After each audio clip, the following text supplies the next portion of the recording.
Bismillah, alhamdulillah, wassalatu wassalam ala rasulillah wa ala alihi wa sahbihi wa man tabi'a sunnatahu ila yawmiddin. Assalamu alaikum wa rahmatullahi wa barakatuh. Welcome again to another episode of your weekly Islamic chat show, Guest of the Week, coming to you from Sharjah TV. As always, I'm your host, Ismail Bullock. At today's episode, we'll talk about a very important hadith that relates to our character and relates to matters of our character and how we should and should not behave. And to do that with me is a guest that we haven't had for quite some time on the show, Brother Syed Bilal Shafi. Assalamu alaikum. Wa alaikum assalam wa rahmatullahi wa barakatuh. Good to see you back. Thank you very much. Nice to see you. You're a bit like Eid, you come once a year. So today we're going to talk about some an important hadith which obviously you're going to introduce and explain. That's very important to do with how we should behave and how we shouldn't behave. It has a lot to do with our character and some of those bad habits that we should stay away from, and we're going to discuss why and the consequences of these kind of bad characteristics or traits. Yeah, so basically we want to look at this hadith, and this hadith has got certain qualities which weaken the bond between Muslims. We know that Muslims are like one body. Muslims are supposed to be united. They're like one body. And if a part of the body aches or feel pain, the entire body feels that pain. So the example of this body is the same thing that we see in our lives, that if a Muslim is being hurt in any part of the world, that we should feel the pain. However, this hadith talks about certain qualities that if any Muslim has those qualities, they will weaken the bond between Muslims. And so we want to explore what are those qualities that are going to weaken the bond between Muslims. So this hadith is reported by Abu Hurairah. عن أبي هريرة رضي الله عنه قال قال رسول الله صلى الله عليه وسلم لا تحاسدوا ولا تناجشوا ولا تباغضوا ولا تدابروا ولا يبع بعضكم على بيع بعض وكونوا عباد الله إخوانا المسلم أخو المسلم لا يظلمه ولا يخذله ولا يكذبه ولا يحقره التقوى ها هنا ويشير إلى صدره 3 مرات بحسب امرئ من الشر أن يحقر أخاه المسلم المسلم أخو المسلم. So, sorry, the last part of the hadith was المسلم كل المسلم حرام دمه وماله وعرضه. And this hadith has been reported by Al-Imam Muslim. So what we're going to do is we're going to look at this hadith. We're just going to look at the general meaning of the hadith, and then we'll go into the details of each specific quality, bad quality that is mentioned in this hadith. So the Messenger of Allah sallallahu alayhi wasallam said, do not envy one another. Do not inflate prices for one another. Do not hate one another. Do not turn away from one another. And do not undercut one another in trade, but rather be slaves of Allah and brothers. A Muslim is the brother of a Muslim. He does not oppress him, nor does he fail him, nor does he lie to him, nor does he hold him in contempt. And then the Prophet ﷺ, he said, taqwa, piety, is right here. And then he pointed to his chest 3 times. And then he said, it is evil enough for a man to hold his brother Muslim in contempt. The whole of a Muslim is inviolable. his blood, his property, and his honor. So what we're going to do now is we're going to look at each and every quality, and then we're going to analyze where do we stand as Muslims compared to these qualities. Because as Muslims, as human beings, we have shortcomings and we need to work on those shortcomings. So we're going to explore them one by one. So the Prophet ﷺ, he said, the first thing that he mentioned was, do not envy one another. And the word that's used in Arabic is hasad. And the scholars define this word as when a person sees in another person something and wishes that that blessing that Allah has given him is taken away from him. So he hates that his Muslim brother or his Muslim sister has that blessing and wishes that that blessing been taken away from that particular brother. So if any one of us has that kind of equality, that kind of a feeling in our heart, we really need to work on that. And we see that unfortunately many people do get envious of others. And even if we can't go into people's hearts, but you can just see sometimes the reaction of people when they hear someone else has got this or got that, the way their face changes and they look. Some people, they can't hide it, they don't even know maybe, but they just show in front of you when you're talking to them. Yeah, and this is why, Shaykh al-Islam Ibn Taymiyyah, he said that the definition of hasad is just that feeling in your heart where you have that bad feeling that Allah has blessed someone else with that blessing that you are looking towards. Not even the fact that that blessing been taken away from that brother or sister, but just the fact that you have that kind of a feeling in your heart where you feel bad that this brother or this sister has that particular blessing of Allah. And if we have those kind of feelings in our heart, then we really need to be working in this particular area. Now, one may ask, what if I do not wish bad for another person, but I wish that I also have that particular quality? Is that also considered envy? And the scholars have mentioned and they said no. So for example, if Allah blessed you and you memorized the entire Quran, and I look at you and I'm motivated by you, and I say to myself, subhanallah, Allah has blessed Ismail with this blessing that he has memorized the entire Quran. Oh, Allah also bless me with that. Or bless me with the memorization of the Quran and also bless me with the memorization of the sayings of the Prophet sallallahu alaihi wasallam. So is that considered as having envy? And the scholars have said no. This is actually in Arabic, it's called ghibta. It's called ghibta. So this doesn't mean that you are being envious. This actually is motivating you to actually work harder and build yourself spiritually. So this is not considered as something bad. The second quality that is mentioned is at-tanajush or najish. And najish is basically inflating the price of a product. So for example, if there is an auction and there are a lot of, let's say for example, a lot of Muslims go to this auction and they buy something from this particular place. So let's say there's a car being sold. So what happens is that this person who's selling the car, before going to the auction, he meets up with his friends and he says, look, when you go to the auction, try to raise the price of the product. Try to raise the price of the product. These people who are going to raise the price of the product have no intention of buying it. They have no intention of buying it. All they're doing is just raising the price of the product, and by that, what are they doing? They're doing one of the two things. Either they are bringing harm to the buyer, or they are bringing profit to the seller.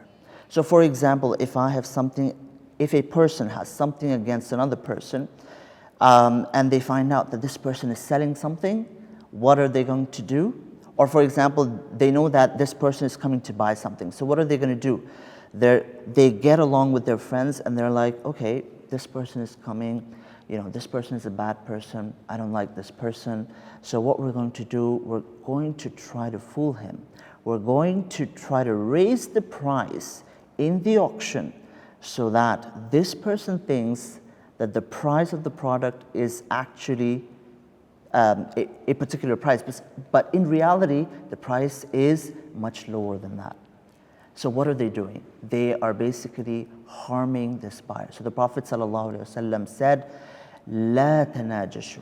Unfortunately, we see people, not even who do it to someone they don't like, people, they just make their business in general doing that, or they take advantage of certain time periods. For example, something comes to mind, when it's Eid al-Adha, for example, people put up the price of the sacrificial animal so high than what they would usually sell it, to take advantage because they know people need it. So they, of course, there could be a slight increase, but some of them, they do it like, to a large extent, where they really inflate the price to take advantage because they know that people will pay it because they need to make the... And here in this case, these people who are raising the price, they have no intention of buying it.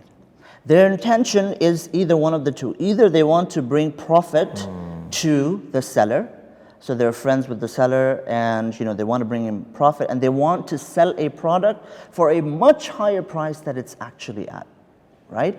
Or they want to harm the person who's going to buy it. And the Prophet ﷺ said, don't do that. So it's like inflation with a corrupt dishonesty behind it as well, with like an evil plan, you could kind of say. Evil intention. Evil intention, right? So look at the beauty of Islam. A lot of people, they think that they may think that Islam is just praying in the masjid or reading the Quran. And these are the kind of examples that you get when you ask people, what are the good deeds? They'll tell you reading the Quran, for example, praying, fasting. But Islam is a complete way of life. And so Islam has taught us manners of how to engage in business transactions with another person. I mean, you mentioned manners, and we know that the Prophet Muhammad, peace be upon him, said that the heaviest thing on the scale on the day of judgment will be people's good character. So of course that comes firstly with the belief in and worship of Allah alone and the prayer, but obviously after that, well, that's included in good manners. Exactly, but the fact that it's the heaviest, and we know, which is too many to talk about. We've spoken about so many episodes about the status of good characters, which is the opposite of these bad characters. Right. And then the Prophet ﷺ, he mentioned وَلَا تَدَابَرُوا. وَلَا تَدَابَرُوا, which means what? Do not turn your back to your Muslim brother. And this has two meanings. So do not physically turn your back, or do not with its meaning is that do not physically do it and do not do it in meaning that stick up for your Muslim brother. Stick up for your Muslim brother or sister. When they are in need, you provide them with that particular assistance. So you don't I don't know what's the word that desert them kind of thing? Sorry? Like abandon them? Abandon them kind of a thing, right? You don't abandon them. You are well, or you should be well aware of their condition, and that you should stick up for them. So do not turn your back. Do not turn your back towards them, right? And then the Prophet ﷺ mentioned another quality. He said, "وَلَا يَبِعْ بَعْضُكُمْ عَلَى بَيْعِ بَعْضٍ." Now this again has to do with business transactions. I'll just hold you on that point. It's time to go for a break. Join us after this short break.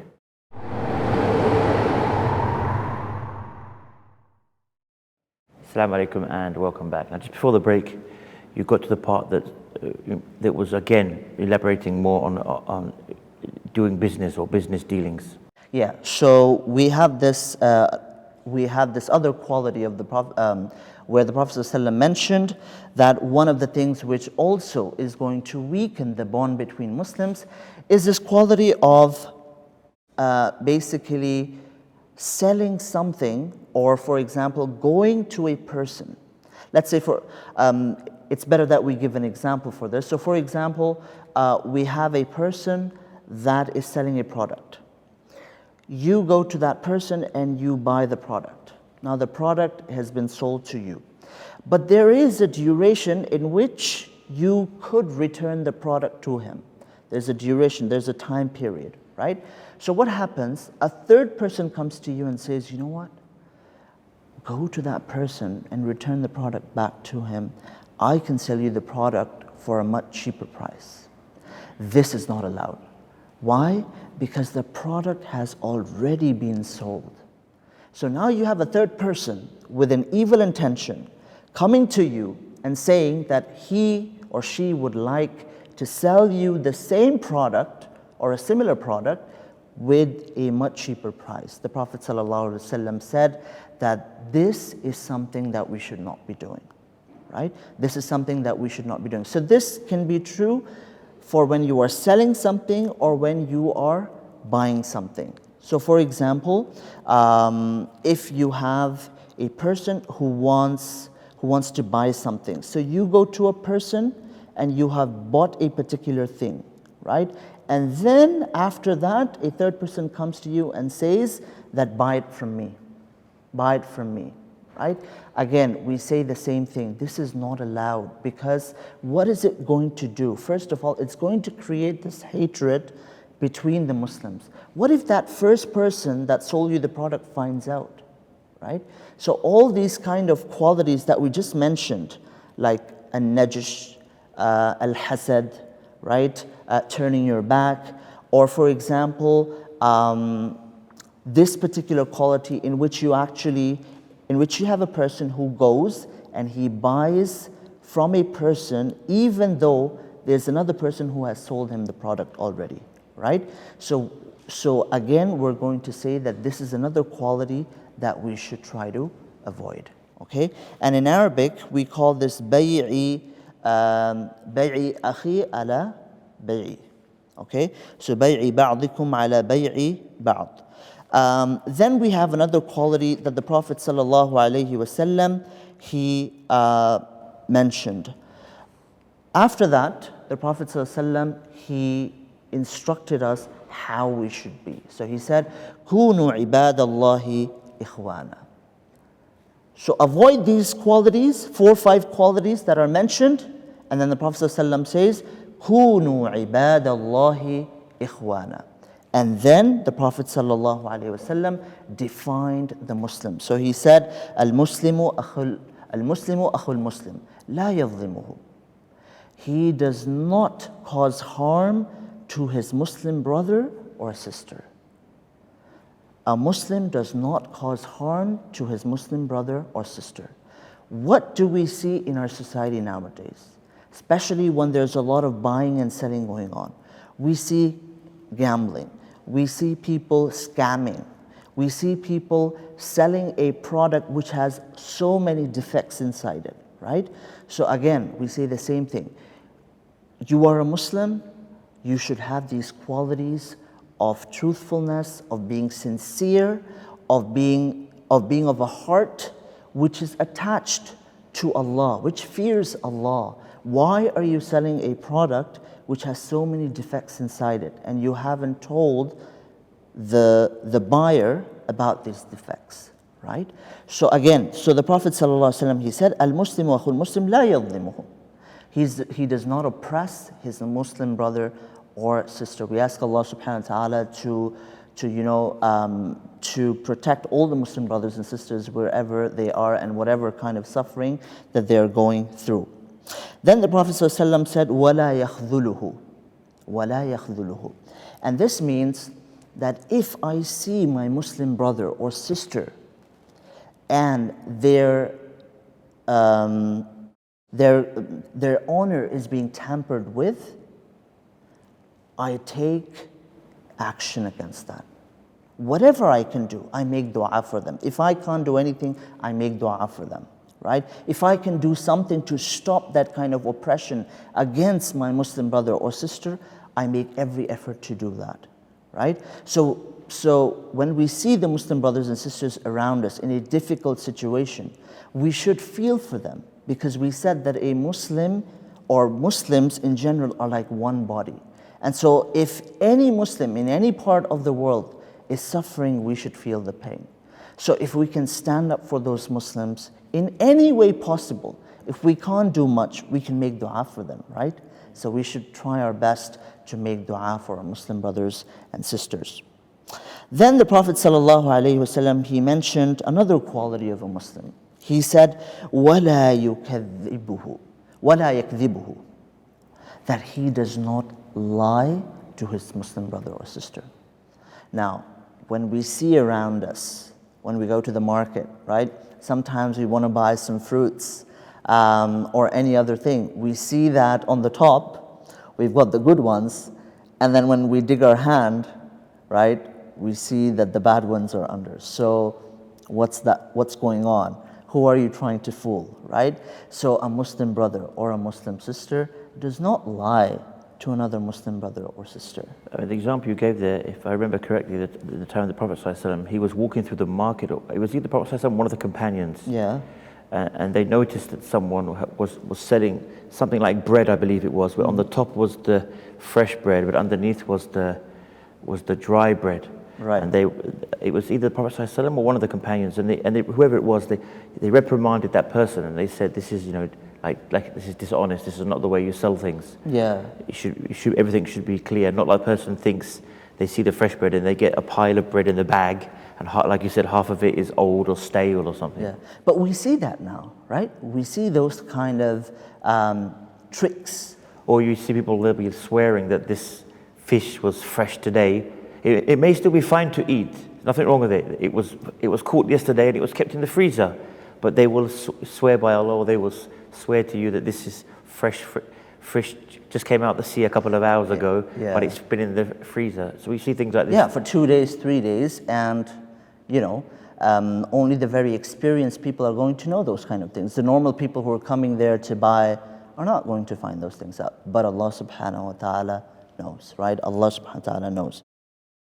And then the Prophet ﷺ, he mentioned another quality of a Muslim. So you see how this hadith is. First, the Prophet ﷺ, he mentioned the qualities that we should not have, qualities that are going to weaken the bond between Muslims. Then he mentioned the qualities of a Muslim. So another quality that he mentioned is that a Muslim does not belittle his Muslim brother or sister. So if we see a Muslim brother or sister who is very tall or very short, or let's say, for example, if they're very white or very dark, right? You don't belittle them. Or if they have a particular kind of way of doing things, you make fun of it, you make a joke out of it, right? And you let all the people know about this particular brother or sister, right? So the Prophet ﷺ, he said, a Muslim لا يحقر ولا يحقره, that a Muslim brother or sister does not belittle his or her Muslim brother or sister. Subhanallah. And then the Prophet ﷺ, after mentioning all of these qualities, the bad ones, and then the qualities that a Muslim should have, then he said, "At-taqwa hahuna," and then he pointed towards his chest.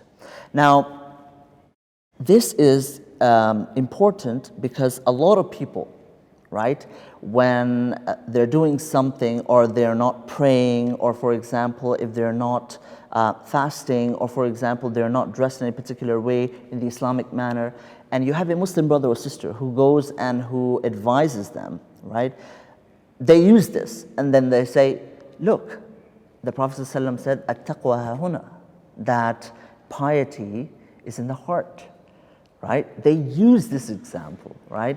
So the scholars mentioned, and they said, how do we answer this kind of, this kind of a statement that comes out of someone? And they say, look, the Prophet ﷺ said, "At-taqwa hahuna," that piety is here, right? So the scholars have mentioned, they said that if the heart is upright, then the actions are going to be upright as well. Okay? So if our actions are not upright, that means there's something wrong with the heart. We have as well the famous hadith ألا إن في الجسد مضغة إذا صلح صلح الجسد كله وإذا فسدت فسد الجسد كله ألا وهي القلب. Exactly. He said, So there's a part in our body that if that part of the body is sound. is sound, and if that part of the body is proper and it fears Allah subhanahu wa ta'ala, right, then all of the other parts of the body are going to follow, right? So yeah, I mean, yeah, basically, yeah. In reality, if the iman that you have in your heart is strong, it then will that should have an translate outward appearance on your acts. Yes, so then that should translate in the way we carry ourselves. Are we fasting? Are we praying the 5 daily prayers, right? Are we, for example, dealing with other people in the way that we should be dealing? Or is piety just something that we claim that we have, but it doesn't translate into anything, right? So again, the Prophet ﷺ, when he said, "At-taqwa hahuna," the scholars, they explained this and they said that when the taqwa, when the piety is in your heart, then that translates into all other parts of the body, and so your actions are going to be good. What you see is going to be good. What you will do is going to be good. What you will say is also going to be good. Then the Prophet ﷺ, he said, بِحَسَبِ امْرِئٍ مِّنَ الشَّرِّ أَنْ يَحْقِرَ أَخَاهُ الْمُسْلِمِ. The Prophet ﷺ said, it is evil, it is enough of an evil that you belittle your Muslim brother or sister. Subhanallah, right? The Prophet ﷺ said, it is enough of an evil. You could, sorry, I think another good translation of that word tahqir is also to look down upon. Yeah, to look at a person in a condescending manner, yeah, right? Exactly. To look at a person in a condescending manner. So always thinking of yourself as something like, amazing or big, and looking at other people in a condescending manner. So the Prophet ﷺ, he said, it is enough of an evil for a Muslim brother or a sister to look down upon their Muslim brother or sister. And then the Prophet ﷺ, he mentioned, again, he summarized kind of like the way a Muslim should be, and he said, كُلُّ الْمُسْلِمِ عَلَى الْمُسْلِمِ حَرَامٌ. So the entire Muslim, everything of a Muslim upon his or her Muslim brother or sister is something precious, is something that we should be taking care of. And then the Prophet ﷺ, he specified 3 things. So he said his blood, so we don't go around killing, or we don't go around hurting our Muslim brothers or sisters in a way that is, we take care of them, we protect their honor. We should be even just and kind with the non-Muslims. So what about the Muslims, right? So the honor of a Muslim is very important. So we don't go around killing Muslims, we don't go around stealing their property, taking their property, because this is what the Prophet ﷺ, he said, كُلُّ الْمُسْلِمِ عَلَى الْمُسْلِمِ حَرَامٌ دَمُهُ وَمَالُهُ وَعِرْضُهُ, right? That his property, his wealth is also something that is very precious. But today, we see that, right? How many people, they steal other Muslims' property, right? After a person dies, when it is time for the wealth to be distributed, right, among the Muslims, right, among the relatives, among the people who the deceased has left, what happens? Fighting and cheating and all of those kind of things. When it is time to sell a house, for example, paying rent, right, what happens? Cheating, right? So we should try our best as Muslims, to the best of our ability, to make sure that we are not following that, to make sure that we do not fall in these categories. Just hold you on that point. It's time for another break. Join us after this short break.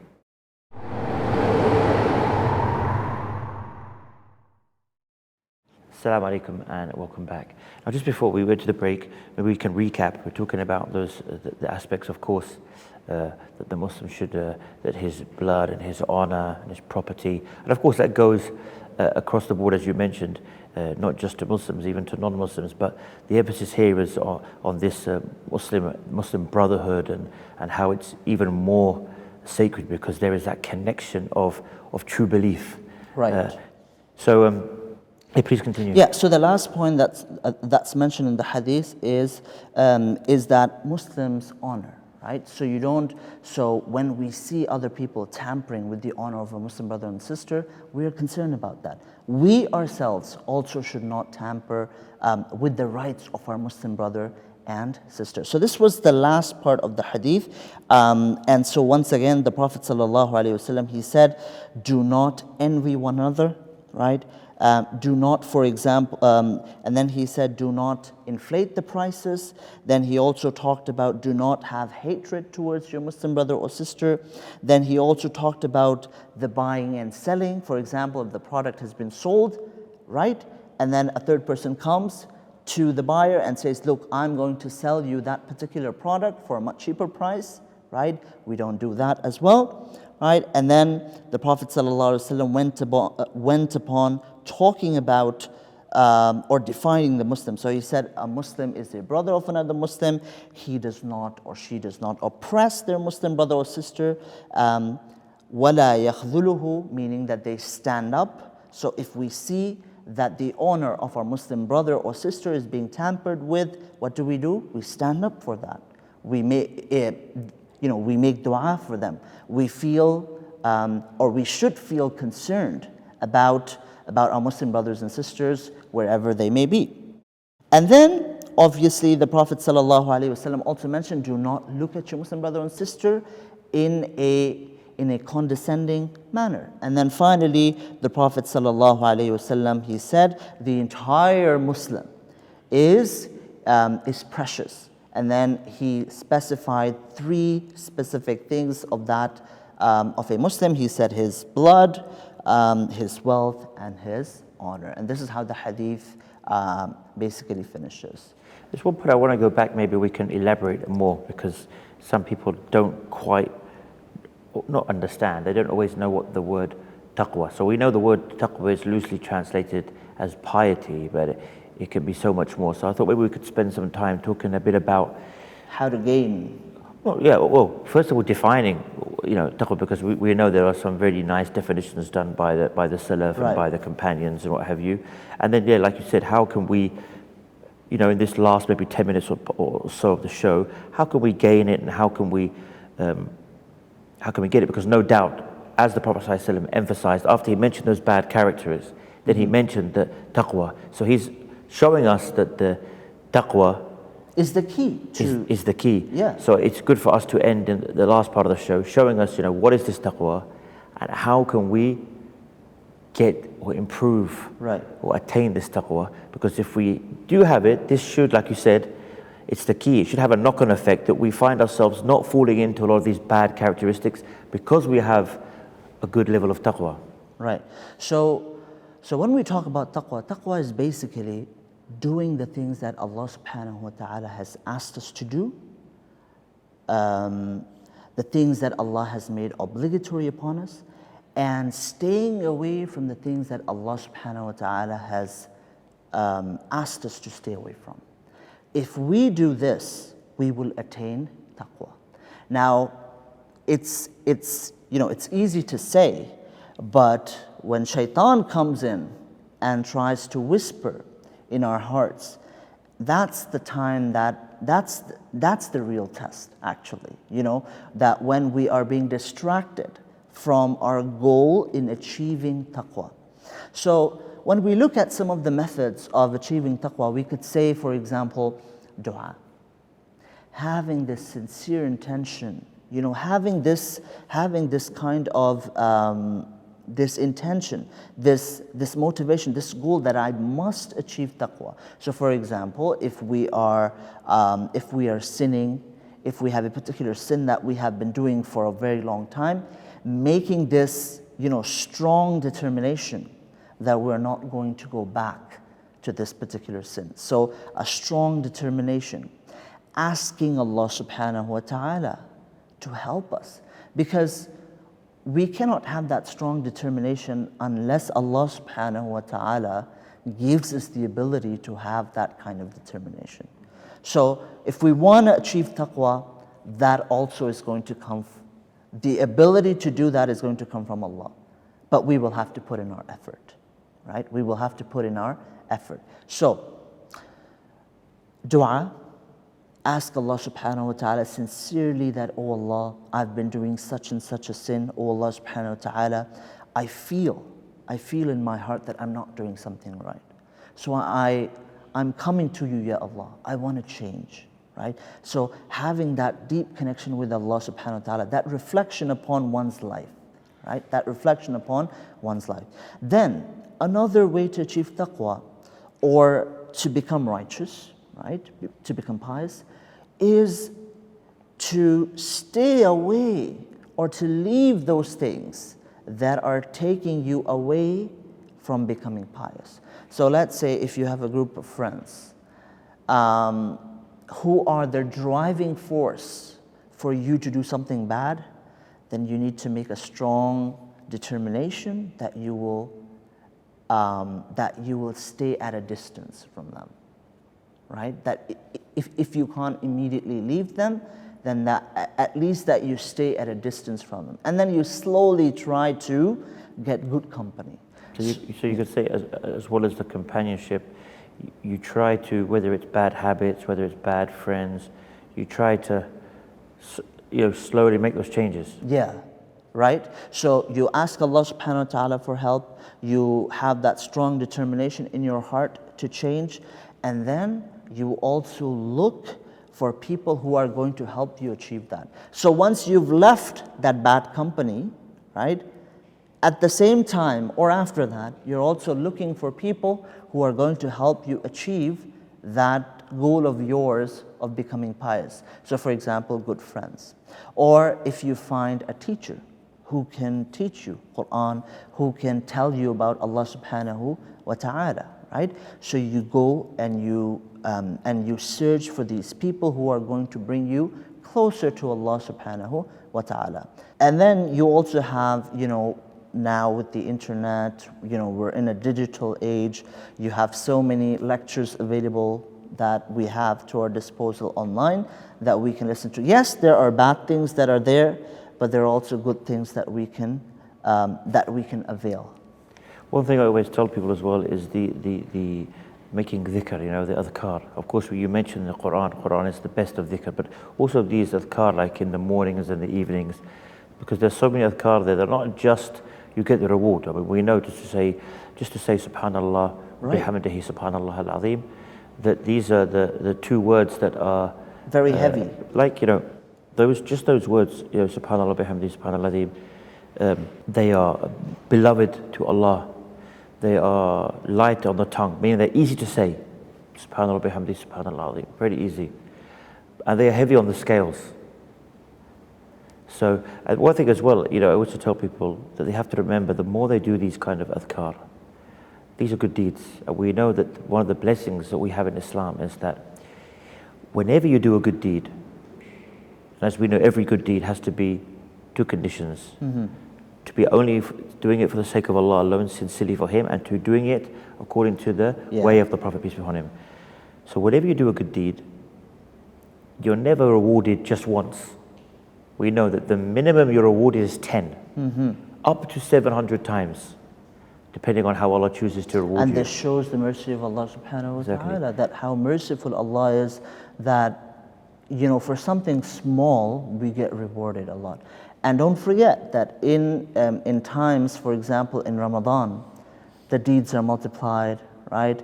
And then, so with all of this, we see how merciful Allah subhanahu wa ta'ala is. So we should ask ourselves, are we making that effort to actually come closer to Allah or not? How are we spending our day? Are we spending our day, are we doing the obligatory actions that we're supposed to be doing, right? Are we praying the 5 daily prayers, right? The Prophet, the Quran says, قَدْ أَفْلَحَ الْمُؤْمِنُونَ, that the believers are successful, الَّذِينَ هُمْ فِي صَلَاتِهِمْ خَاشِعُونَ, right? Our prayer, does it have the the God-fearing aspect in it? Or is it just mere actions? Do we feel that we are, praying to Almighty Allah subhanahu wa ta'ala? So these are things, I think what's really important, Ismail, is that this reflection, that we're missing this reflection in this day and age, right? This fast-paced life that we have, or we think it's fast-paced. The issue is a lot of times we've got plenty of time at our disposal, but when it comes time for salah, suddenly people say that they're busy. When they're asked or advised to read Quran, they say that they're busy. So what's this excuse every now and then? But the same people, for example, they may be on social media for hours. For hours, right? They may be on social media for hours, but when the time for salah comes, they somehow become busy. When they're asked to do something good that Allah subhanahu wa ta'ala has commanded them to do, they somehow become busy. So we need to really consider our heart, and we really need to feel and reflect upon our lives. What are we doing? What's our purpose, right? Are we making every effort to work towards taqwa or not? Because if we're not making that effort, then we're living every single day without a particular goal in life, right? We're just doing things without any kind of goal behind that particular thing. I think definitely you had a very good point there. Is that priority? People they need to make more. We all need to make more effort. I mean, this is advice to all of us. It's not just we're not picking on people. This can be implemented on myself and yourself and everybody. But definitely people need to make more of an effort, and they need to realize that it's not always the big things. Yeah. The Prophet ﷺ, he mentioned that Allah loves those consistency in deeds, even if they're small. So some people, they think to get this improvement in their behavior, in their character, to achieve taqwa, that they must be doing so many amazing big acts. So you see a person will jump back in to try and make a change, right, and he'll start saying, I'm going to pray all night long every day, the extra voluntary prayers. And then you see after a few days, he just burns off. And we're coming pretty much to the end of the show, but that's what we want to end really today, is that to make that change, to change your character, to have this taqwa, to implement these characteristics you mentioned. You can do it slowly but steadily. It doesn't mean you're going to have to change overnight or jump in. And the final point I want to mention is literally that hadith, that Allah loves that which is consistent, even if it is small in amount, but you're doing it consistently. Right. And that's the. And then also we need to realize that we need to really bring this point to people's attention, that Islam is a way of life, that it taps, Islam has, it has manners for each and every kind of action that we do, in business, in the way we deal with our spouse, in the way we deal with our children. So when we apply those kind of teachings in our life, we are truly going to become a good Muslim. Well, Jazakallah khair for sharing that with us, and may Allah reward you all for tuning in and watching, and hopefully you can take away some lessons from this on what to do, what not to do when it comes to our daily characteristics, mannerisms and dealings with people, no matter who they are. And inshallah, till next time, same place, I leave you as always with the greetings of Islam, the greetings of peace. Assalamu alaikum wa rahmatullahi wa barakatuh.